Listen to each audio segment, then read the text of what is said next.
Olá, bem-vindos e bem-vindas a mais um Way Carbon Talks. Hoje uma edição extremamente especial, aqui com uma mesa cheia de amigos que a gente está tocando um projeto há mais de 7 meses juntos e hoje nos vemos pessoalmente. Estou aqui com a Vanessa, da Câmara de Comercialização de Energia Elétrica. Oi, Laura, é um prazer estar aqui. Com o Ricardo, também da CCE. Laura, obrigado pelo convite, prazer conversar com você e com os demais colegas. E com o Roberto, da GIZ. Olá, Laura. Oportunidade, muito feliz de estar hoje aqui com você, com a Vanessa e com o Ricardo. É uma oportunidade muito grande para nós. Muito bom. Hoje nós vamos falar aqui um pouquinho sobre um projeto que a gente veio desenvolvendo todos juntos aqui nos últimos meses e levantando algumas polêmicas, se a gente puder falar assim.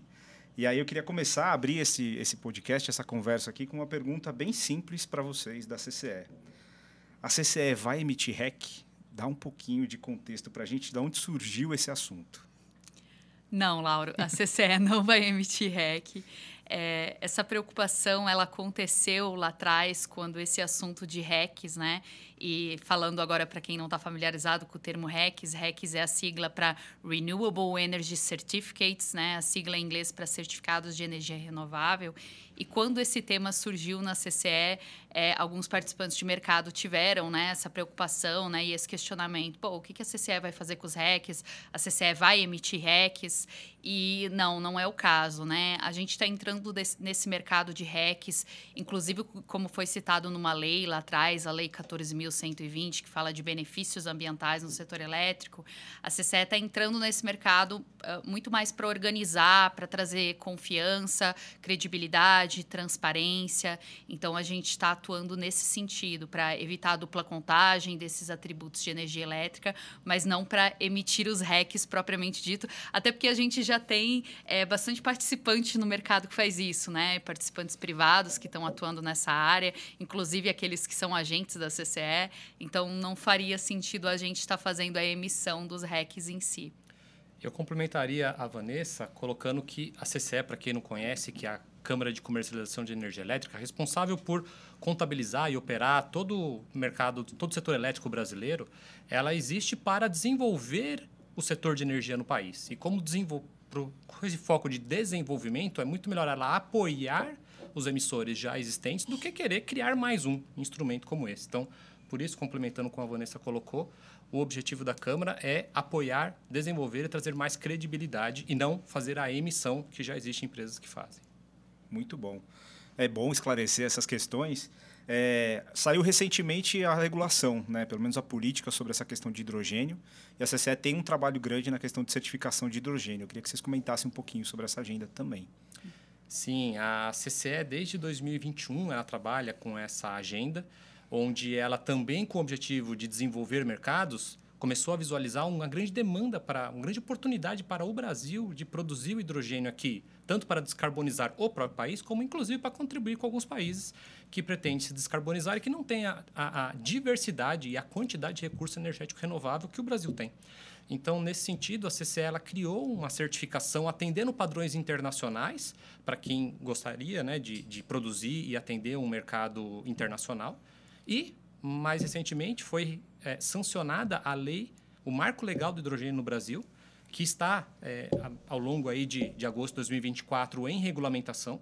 E agora o que se espera é que seja publicado o regulamento que vai disciplinar como vai funcionar o Sistema Brasileiro de Certificação de Hidrogênio, que é o instrumento que foi criado e instituído aí por essa lei. Mas uma coisa que eu sempre gosto de esclarecer com relação a isso, Lauro, é que o REC é um certificado e o hidrogênio é outro certificado. São coisas diferentes, né? Vamos explicar. É bom explicar, apesar de que sim, a CCE trabalha com os dois, né? Muito bom. Roberto, estamos aqui com você, com a GIZ, na cooperação, né, Brasil-Alemanha. Conta primeiro um pouquinho para a gente o que é a cooperação. Bem, mais uma vez agradecendo a oportunidade, né? Falando aqui da cooperação Brasil-Alemanha para o desenvolvimento, que é implementado no Brasil pela GIZ, né?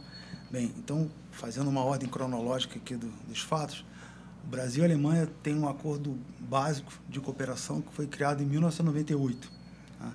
Quando os países decidiram, né, trabalhar em cooperação em alguns temas. E aí, a gente dando um salto para 2009, a gente efetivamente começa a trabalhar na área de energia, um programa Energia. E aí, dando um salto de 15 anos, nós chegamos agora em 2024, né, com 3 temas principais na área da cooperação, né? Que é a parte da biosfera, formação profissional e desenvolvimento econômico sustentável, e energia e desenvolvimento urbano sustentável. Então, a nossa área específica que deu suporte para a CCE nesse trabalho foi a parte de energia. Para vocês terem uma ideia, dentro desses 3 macrotemas, nós temos cerca de 40 programas específicos, cada um com um objetivo específico, com os seus indicadores, né? Mas que, de uma forma geral, convergem para um objetivo de um desenvolvimento sustentável, né? Podemos dizer dessa forma, né? E aí, detalhando um pouco mais, no caso agora, a parte de energia, né? Que é o programa que deu suporte para a CCE nesse trabalho. Nós temos, por exemplo, são 7 programas ao todo, se não me engano. Nós temos um na área de hidrogênio, tecnologia de armazenamento, temos o Sistema de Energia do Futuro, que especificamente foi o programa que deu suporte ao trabalho. E esse tipo de cooperação é bem importante, tanto para esse trabalho que a gente desenvolveu, mas outros que a gente já fez com a GIZ, quando é um trabalho que foge um pouco do dia a dia da CCE, digamos assim, né? Esse tipo de fomento que vem da GIZ. Eu queria que você falasse um pouquinho desses estudos que a GIZ faz, né? O que ela implementa, o que ela apoia na implementação, e um pouquinho do papel de vocês também para o fomento, né, dessas questões das energias renováveis na matriz energética brasileira. Eu queria antes falar da estruturação de como está o sistema de energia do futuro, né? Nós temos 2 parceiros que coordenam o programa de forma política, que pelo lado brasileiro é o Ministério de Minas e Energia, que é o MME, né?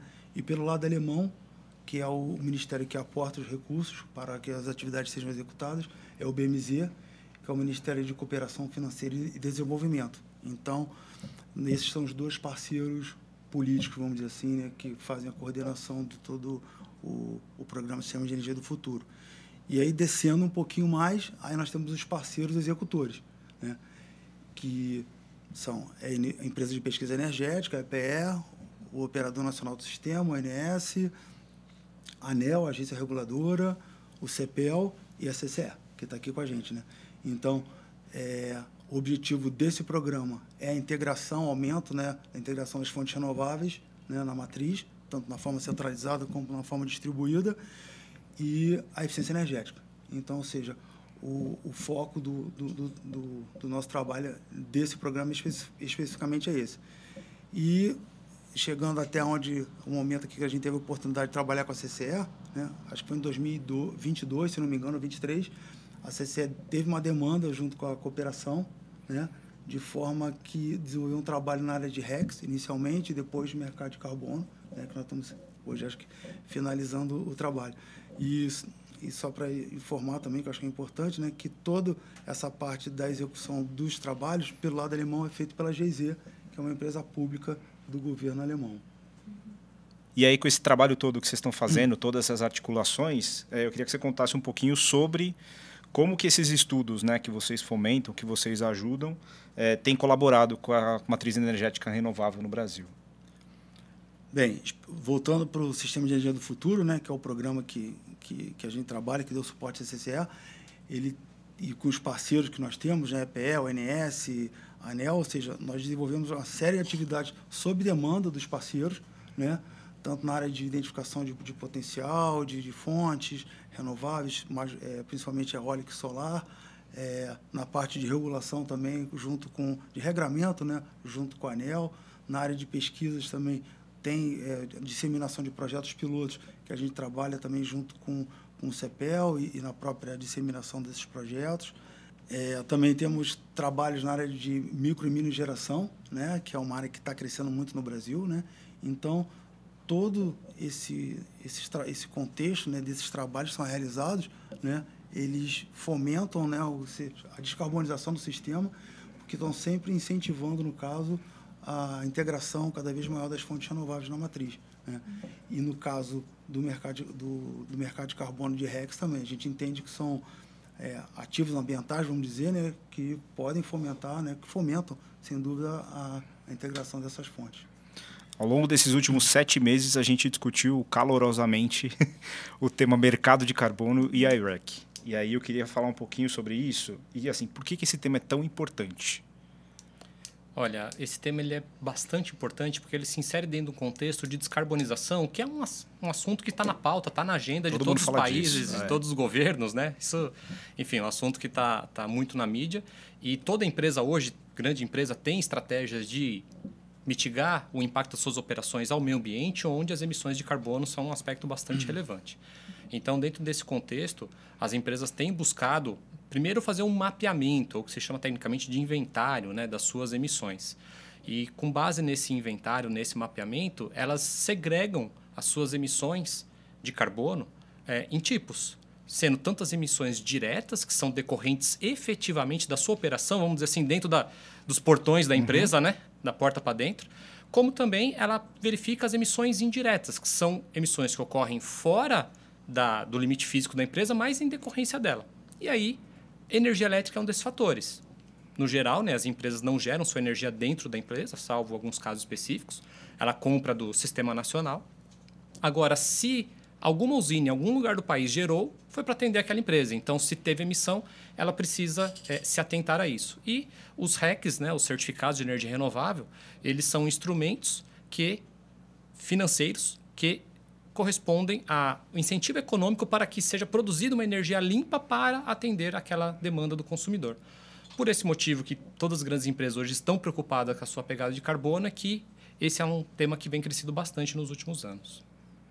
E aí vem a polêmica mercado de carbono contra a REC, né? Então é uma coisa assim que a gente precisa também desmistificar um pouco a diferença entre as duas coisas. Você não pode ter um crédito de carbono e você também não pode ter um REC ao mesmo tempo. Então eu também queria falar um pouquinho sobre isso até para esclarecer esse ponto que foi pauta de muito debate nosso, né, ao longo desses meses. Eu acho que, voltando a uma resposta que eu dei ali no início, quando eu falei que o certificado de hidrogênio e o REC são coisas diferentes, o crédito de carbono também é, né? Então, todos eles são ativos distintos. E o que acaba acontecendo é que quem não conhece essa metodologia de inventários de gases do efeito estufa, né, que separa essas emissões de carbono que o Ricardo comentou do que é direto do processo produtivo, o que é indireto, acaba não fazendo essa distinção, né? Mas a realidade é que o crédito de carbono ele serve para fazer a descarbonização dessas emissões diretas da empresa, enquanto o REC ele serve para o rastreio só da energia elétrica. Então, ele só serve para abatimento dessas emissões indiretas da energia elétrica especificamente, né? Ele não pode servir para fazer outros tipos de abatimento ali no inventário. E aqui vamos voltar a um conceito muito, muito, muito importante. As empresas precisam reduzir as suas emissões. Correto. Ficar comprando crédito ou REC não vai resolver o nosso problema. A gente tem uma crise climática acontecendo, estamos pelo 3º ano consecutivo quebrando recordes no aquecimento global. A gente fala bastante sobre isso no podcast também, e outros episódios a gente comentou do tema. Inclusive, lançamos um episódio recente sobre risco climático, que fala bastante sobre essa agenda. E assim, a responsabilidade das empresas de medir efetivamente suas emissões, criarem bons inventários, terem boas bases e efetivamente terem uma estratégia de descarbonizar, né? Terem uma estratégia de como olhar essa pauta de uma maneira séria, que não seja só comprando créditos ou mirando único e exclusivamente nos RECs, que a gente sabe que também, óbvio, é um grande incentivo, ajuda muito o setor energético, né, o setor elétrico, a fomentar as fontes renováveis, mas ela precisa descarbonizar também e reduzir suas emissões. Queria pegar este gancho da questão da descarbonização e perguntar um pouquinho para o Roberto como a cooperação tem ajudado nessa agenda de descarbonização, né, e a importância desse tipo e de outros tipos de estudo nesse momento que a gente está vivendo. Bem, todos os trabalhos, os estudos que nós executamos com os parceiros, como eu já mencionei anteriormente, né, eles sempre têm essa pegada de descarbonização, tá? Porque sempre fomentam a integração, né, o aumento da participação das fontes renováveis, seja da forma centralizada ou da forma distribuída, né, e toda a parte de regramento também. E aí, especificamente nesse estudo, né, a gente entendeu que foi até uma oportunidade interessante que surgiu, né? Porque o Brasil está preparando um regramento, né, sobre o mercado de carbono, né? E esse estudo acho que já trouxe subsídios, né, para a CCE, né? para que ela possa, né, se preparar para ações futuras, né, que, como a Vanessa disse muito bem, né, ou seja, tudo isso vai ajudar a descarbonizar o sistema no sentido de fomentar essas fontes. E dois aspectos que eu acho interessante também, né, que acho que é que foi mencionado no trabalho, é a parte do carbono de fronteira, né, que eu acho que é um mercado é uma política que deve ser implementada, se não me engano, a partir de 2026, né, está em fase de transição, né, e ela sendo implementada e o escopo 2 entrando no abatimento das emissões, essa plataforma que a CCE está criando, né, que vai criar, né, eu acho que vai ser um incentivo para o mercado nacional, né, para ele ser competitivo, né, no momento da exportação de produtos, né, e também a parte de data center, que eu achei muito interessante, na parte que foi mencionado, que é um segmento de serviços que está crescendo muito, né, ele cresce alavancando junto o consumo de energia elétrica, né, muito, né? Muito, e são empresas de alta tecnologia que têm uma pegada de energias renováveis, né? Então, ou seja, e aí o Brasil, no caso, né, ele pode ser até um candidato a receber esses data centers, não sei, porque o potencial das fontes renováveis nós temos, né? Aí vai ser uma questão, né, de regramento, de estar preparado a nível de infraestrutura tecnológica para receber esses serviços futuros. Muito legal. E o Roberto comentou de uma série de ações, né, que estão em andamento.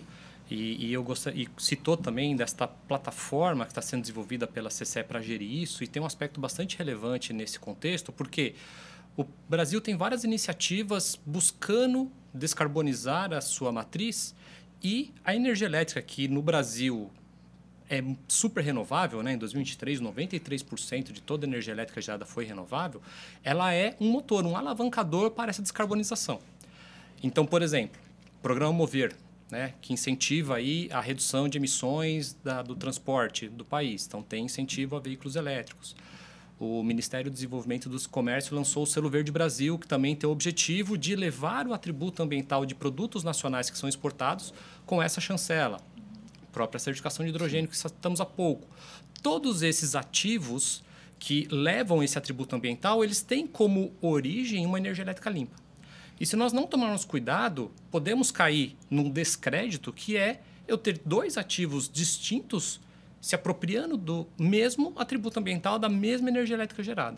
Então, o que a CCE está fazendo para contribuir para o país é criar uma base única, já que a CCE, como operador de mercado, ela já tem o controle de 100% da geração elétrica do Brasil, e fazer a alocação de quem está utilizando cada atributo para cada um dessas ações que estão sendo desenvolvidas, de tal forma que não haja risco de uma dupla contagem, um duplo uso do mesmo megawatt-hora, de uma mesma energia elétrica para esse tipo de certificação. Então, essa é uma plataforma que a CCE está desenvolvendo ao longo do ano de 2024, que estará disponível aí em 2025. Inclusive, no final de outubro, faremos o lançamento dessa plataforma para o mercado, né? Exatamente, estaremos lá para fazer o lançamento junto com os emissores. Lembrando que isso é algo integrado com as empresas que já emitem REC, né? Que já estão trabalhando conosco nessa iniciativa. É um trabalho de parceria, um trabalho conjunto, para que essa plataforma contribua para que esses ativos nacionais de certificados de energia renovável, de certificado de hidrogênio, Selo Verde Brasil e outros, né, desses programas que, inclusive, a GIZ ajuda o Brasil a se desenvolver, que eles tenham bastante credibilidade, tanto em âmbito doméstico quanto em âmbito internacional. Eu acho que esse foi um grande clique assim, que a CCE teve durante esse trabalho com RECs, com carbono, é que uma grande parte dessas certificações realmente depende desse dado do megawatt-hora renovável, né? Que é um dado que a gente tem dentro de casa. Então, se a gente já tem esses dados, essas informações, né, para trabalhar com o certificado e tornar eles mais confiáveis, realmente foi só esticar um pouquinho, né, o conceito. Então, a gente já tinha muita coisa pronta dentro de casa para conseguir trabalhar com isso. E foi foi legal que, né, tanto no trabalho que a gente fez com a Way Carbon quanto outros, a gente faz bastante benchmarking internacional. Então, a gente tenta ver o que são essas melhores práticas lá fora. E tem 2 plataformas muito conhecidas, né, parecidas com o que a gente está fazendo lá fora. Uma é a europeia ECS, que faz o registro dos certificados de energia renovável europeus, e outro nos Estados Unidos é a plataforma GreenE. Mas é interessante notar que, ao mesmo tempo que a gente fez esses benchmarks e se inspirou neles, a gente conseguiu manter também uma ideia de, não, mas vamos ver o que tem aqui um pouquinho de diferente no Brasil, que pode até ser um diferencial positivo, né? Um diferencial competitivo. E, no caso, um grande diferencial que a gente tinha era exatamente toda essa medição já integrada dentro da CCE, né? No caso dos europeus, por exemplo, cada país tem um registro diferente da medição de energia elétrica, né? Então, em cada país é diferente. Aqui não, a gente já tinha tudo pronto para ser integrado dentro da CCE. Então, eu diria que ao mesmo tempo que a gente fez esse benchmarking internacional para seguir um certo padrão de boas práticas que tem lá fora, a gente também acrescentou um certo valor brasileiro, né? Um valor nosso, assim, a plataforma que está sendo construída. Eu particularmente fico muito feliz de ver a plataforma saindo. A gente acompanhou vocês ao longo desses meses, discutimos bastante. Como a gente trabalha, né, na Way com muitas empresas querendo trabalhar nessa agenda de descarbonização, você tem um repositório de informações com a credibilidade que a CCE tem, garantindo a rastreabilidade dessas informações todas, só vem a somar no mercado. Então, assim, eu estou muito empolgado com a plataforma de vocês. Muito feliz de ter participado de alguma parte dessa construção, se a gente pode falar assim. E estarei lá dia 31 de outubro com vocês no evento. O que vem pela frente? O que vem pela frente entre a cooperação e a CCE? Bem, nós estamos na fase de encerramento do programa atual do Sistema de Energia do Futuro, né, e em tratativas com os governos para um novo programa. E já tivemos a oportunidade de conversar com a CCE, né? Ela já apresentou demandas, né? Demandas que são convergentes com os objetivos do novo programa. E eu não tenho dúvida que nós vamos ter oportunidade de trabalhar novamente junto para construir um pouquinho mais dessa matriz mais limpa e descarbonizar ainda mais o sistema. Muito bom. Gente, muito obrigado. Acho que foi um prazer estar aqui com vocês, um prazer ter participado com vocês desse estudo nos últimos meses. Tenho certeza que tem muita coisa para a gente fazer ainda juntos e queria agradecer a presença de todos vocês aqui. Muito obrigado. Um prazer falar com você, Lauro, Vanessa, Roberto, e desenvolver esse trabalho juntos aí. Obrigado, Lauro, Vanessa, Ricardo. Um prazer ter trabalhado com vocês nesse projeto. E obrigada aos ouvintes, né? Quem está escutando a gente.